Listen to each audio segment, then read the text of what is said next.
Stop, I gasp, choking on the smell of blood on my skin. Now I understand that metallic taste, the shaking in my limbs. Now I know what the fury tastes like. Blood. Stop, Flynn, please. Let them take me. Like hell, he says through gritted teeth. His face is unreadable. He won't listen to me. Right now, I don't have the strength to argue with him. He's made his choice, and if I keep slowing him down, he's going to die for it. I drag myself to my feet, leaning on him heavily. He grunts with effort or pain or acknowledgement, and we set off down the corridor once more. The shakes hit me like a maglev train, 10 times worse than on the island Flynn showed me to the east. Worse than after my first combat mission. Because this is nothing like that. No part of my training told me how to comprehend the massacre of unarmed innocents. Of children. My mind is tight and cold, like Flynn's hand around my wrist, and I can't break out through the narrow bands of panic and horror. Everywhere I look, I see blood, smell blood. On my skin, my clothes, in my hair. I fight down my nausea, simply because I can't stop. Not while we're running for Flynn's life from people who think he's turned on them. Abruptly, I see the end looming, the point at which I can't function. Exhaustion, shock, guilt, and grief tangled together. It's like a rapidly approaching cliff, and I know that if Flynn pulls me off the edge, I might never find my feet again. I wish he'd just let them have me and go. Anything would be easier than this. And then he does pull me forward, wrapping his arm around my waist and leaping from a ledge. For a wild, confused moment, we're falling. And then we hit frigid water. It closes over my head, and my mind goes numb.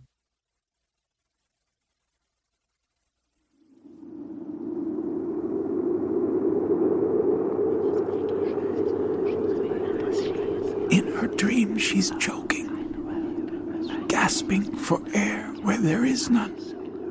The vacuum of space closing around her. There are no stars, because there are never any stars here. Only a thick darkness that rushes down her throat and into her heart. She dreams of drowning.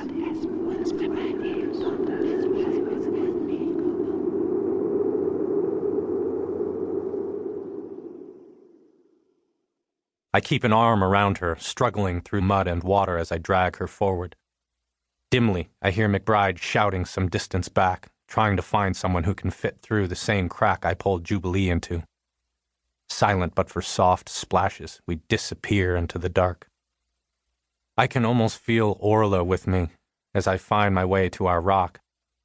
She had me rehearse the route so many times when I was a child, so I could get here with my eyes closed if there was ever a raid.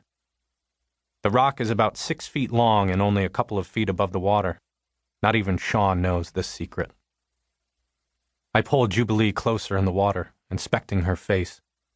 There's still more shock than sense there. Bracing myself, trying not to recoil, I cup a hand under Jubilee's chin and turn her face toward me. I keep my other arm wrapped tightly around her, afraid she'll sink beneath the water if I let go.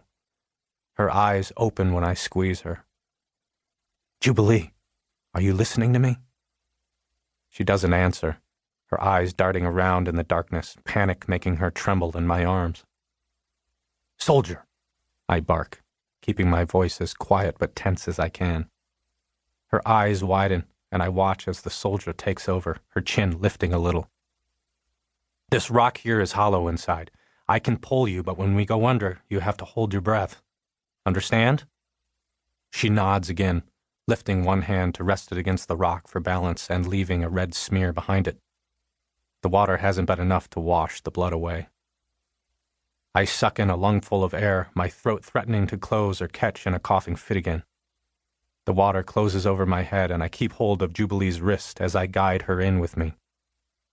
The water carries the distant shouts of my people directly to my ears until we surface, choking inside my tiny shelter. There's only a small space that's water.